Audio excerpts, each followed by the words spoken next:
Ito na yung last Hawaii flight ko as a crew. And I'm excited.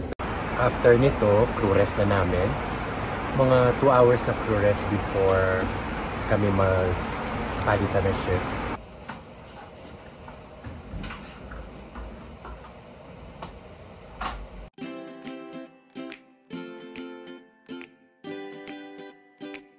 So, good morning for today's video. It's just me. And today, I'll be preparing because we're going for a flight. May work tayo, papunta tayo ng Hawaii. So, this will be the first time na makikita nyo ako prepare and be in my uniform. Dahil kung napapansin nyo sa lahat ng YouTube vlogs ko or YouTube content ko, wala akong picture or video nang naka-uniform ako. Kasi, medyo special to that. This is just a few months na ito before akong mag-resign.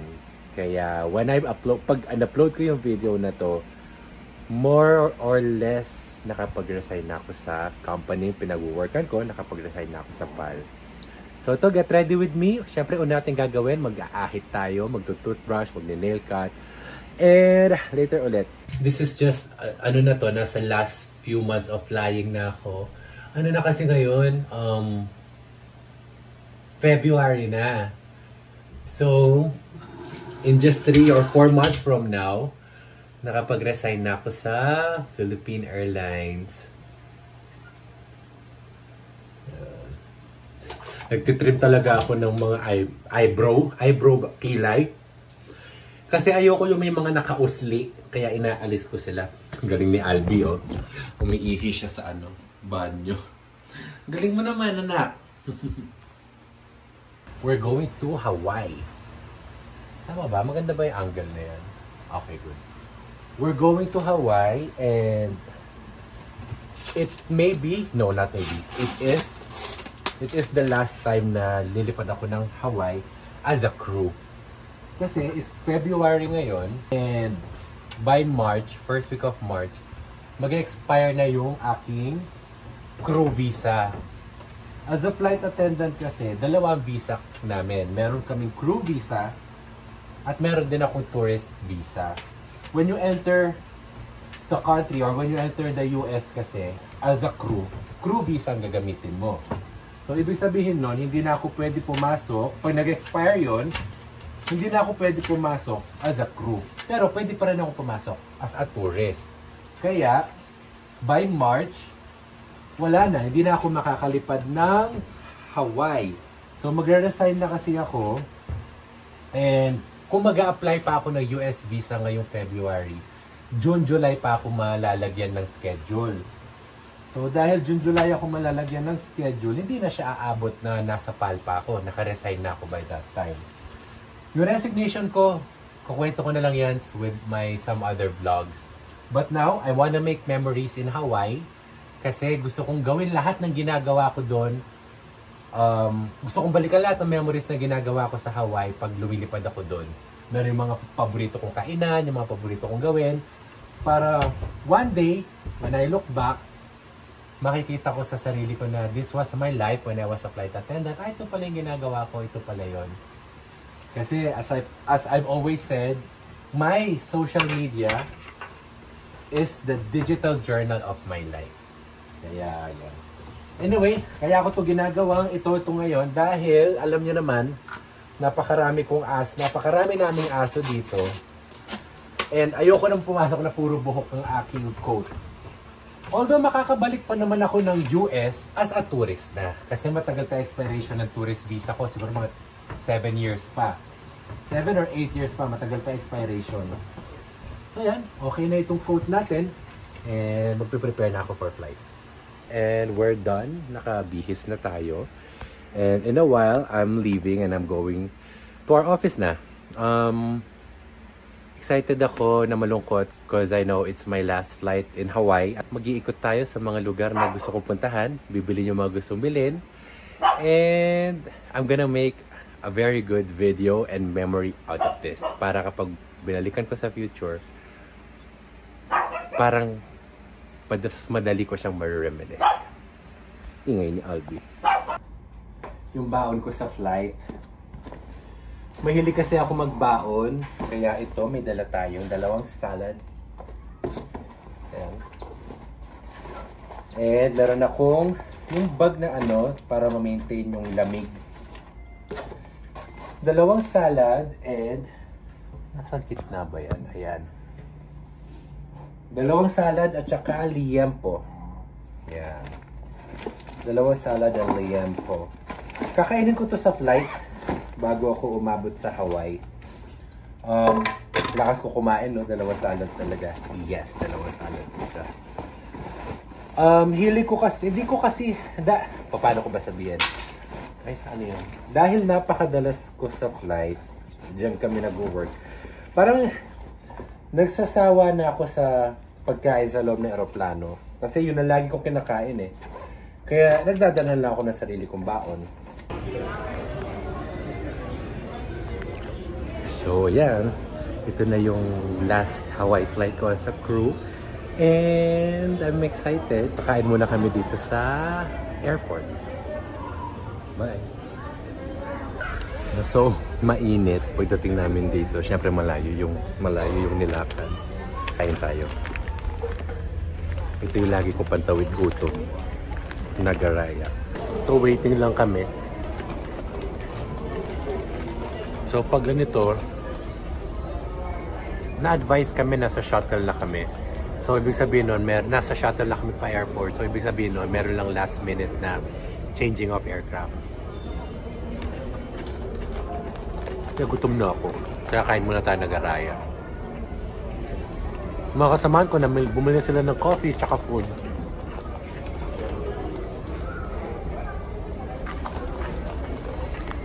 Comfort food ko talaga to. Una malaki. Half na yung naging ko. Anong diet mo nun? Nag-IF lang ako. I lost 35. Nag-ballroom ka pa? Ay, hindi na. Diyos ko, pinapasayaw nga kami ng mga habi. Parang magsayaw ng ganyan. Yung ano kasi is... Bili tayo ng ano? Coffee. Vince ho. Thank you. So, bumili tayo ng choco hazelnut coffee habang naghihintay ng board.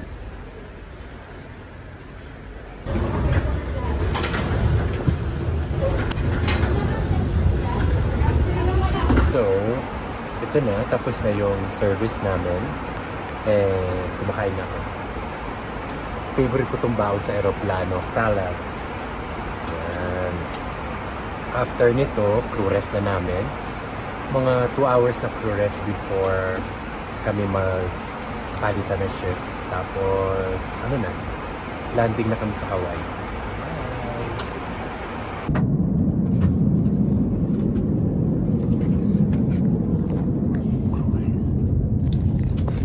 So, ito, nandito na tayo sa Hawaii. Hindi ko alam kung clear. Nandito na tayo sa Hawaii. May announcement lang. Naglanding kami around 9 AM or 9:30 na dito. And it's 3 AM or 4 AM sa Manila. So, puyat na.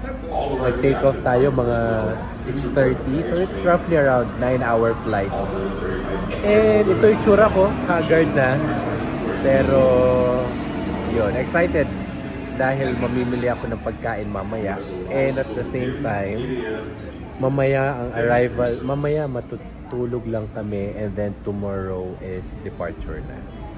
So parang 24 hours na kami nandito. Doon namin pagkakasyahin yung kain at shopping. Medyo matagal lang yung hinintay namin for the shuttle. Habang the shuttle will take us from the boarding gate or kung saan kami bumaba papunta sa immigration. Then after nun, another shuttle, magpapass through customs immigration tayo, and then another shuttle from the airport going to the hotel. Yeah. Medyo haggard na kasi alam niyo naman pag after flight, oily na tayo, tsaka eye bags, puyat na dahil nga syempre lumilipad tayo buong gabi from 6 PM hanggang 4 AM. Gising na ako ng morning pa, hindi naman ako nakapag-afternoon nap. Pero meron naman kaming crew rest. So, meron kami 2 hours na crew rest. Pag di ka nakatulog, good luck. Pero usually, pinipilit kong makatulog para gising pa ako. Hindi ako yung super antok. Yung pagdating ng hotel, magnanap lang ako ng konti. And then, kakain na tayo. Yan, and we're here sa shuttle. Talagang dinodocument ko lahat, no? Kasi last Hawaii ko na to, alam niyo naman. So, ayan yung Wiki Bus. Diyan kami galing.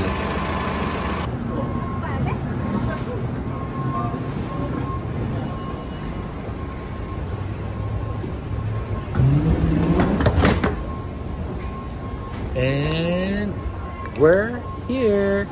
Kakalagpas lang natin sa immigration. And now, may announcement lang. And now, punta na tayo ng shuttle. Shuttle that will bring us from the airport to our hotel. So, hanapin lang natin. Wait, ayusin ko lang yung camera. So, ito, nakakatuwa kasi napapalapit na ako sa aking pangarap na musubi. Tsaka sa Yummy. Yummy sa Korean restaurant na nasa food court. So ito, dito na yung mga crew naghihintay na ng shuttle. Usually mga 5 to 10 minutes bago dumating. Medyo maganda yung weather ngayon. Breezy kasi it's still February. Kaya, yan. Ayun na sila, purser. Bye! Lala namin ng crew yun naman. May agad first. Oh, sorry. So, nasa shuttle na tayo. Going to the hotel. Sa eyebags ko, itim-itim na.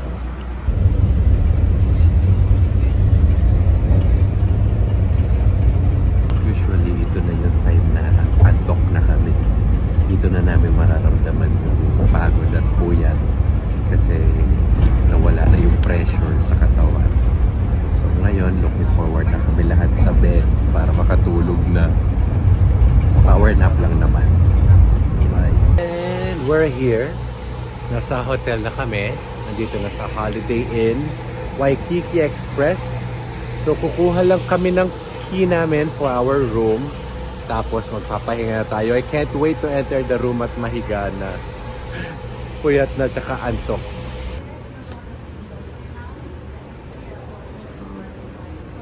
Thank you.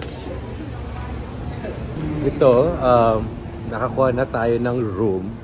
Dadaan lang ako ng ABC store sa tapat ng hotel to buy food kasi gutom na ako. Nagmamaganda ako sa flight, hindi ako kumain ng breakfast before landing. Eh, hindi ko naman expect na pagdating dito, gugutumin pala ako. Kaya yan, bilhin muna tayo ng pagkain para diretso tulog na. Ano pinipindot? Para ito, go na. Para diretso tulog na. Pagdating ng kwarto, kain muna, tapos tulog. Ito yung ABC store, tingnan natin.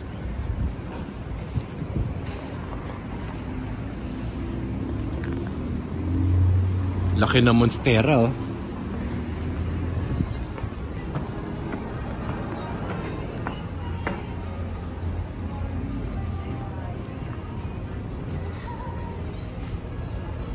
Ang daming choices.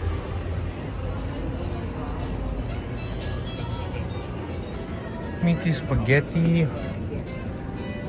salmon terry chicken.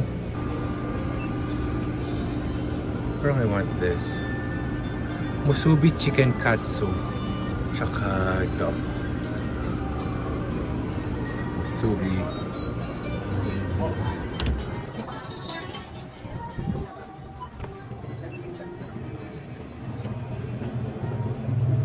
Hanap natin yung comfort drink.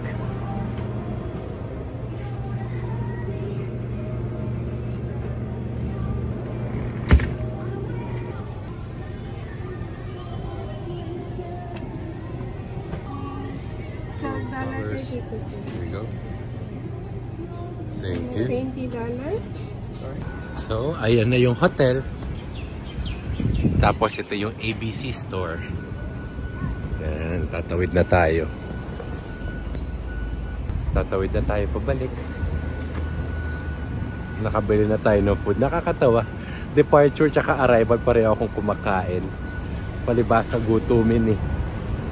Tapos kung pag-akyat ko nito, kakain lang. Tapos maligo kung hindi pa ako tamarin. Then tulog. We're now here in 12th floor. This way.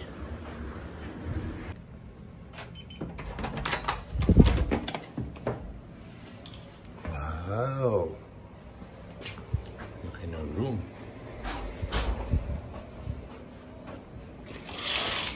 There's the ocean.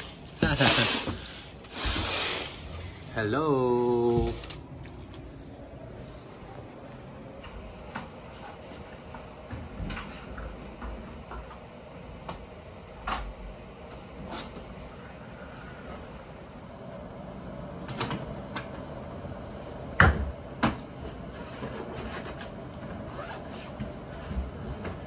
Ang ganda na room natin.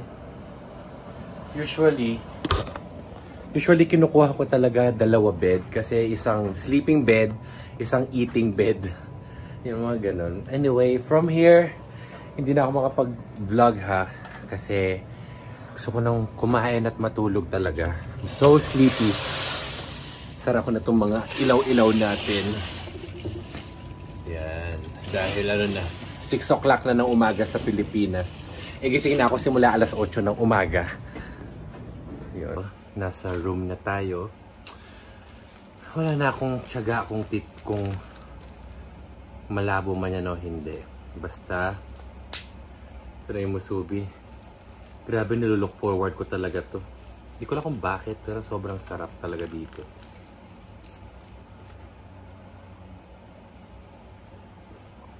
Kulitin ko lang. Recording naman. Sarap. Yun na. Nakasama kayo sa flight going here. Ito naman yung isa. Spam musubi with egg and bacon. Mamaya na yan. Hindi na ako makapag-chika ha. Bababa ko na talaga to. Final na. Tapos kung kumain, matutulog na ako. Kasi in 3 hours, kailangan ko nang gumising para bumili ng dinner. Kasi pahapon na dito. And then, kailangan ko maghabol na tulog dahil flight na namin pabalik ng Manila. So, ganyan talaga ang crew life. Lagi kami naghahabol ng tulog. Ng oras. Anyway, thank you for watching. Mamaya ulit, pagpapunta na tayo ng Ala Moana.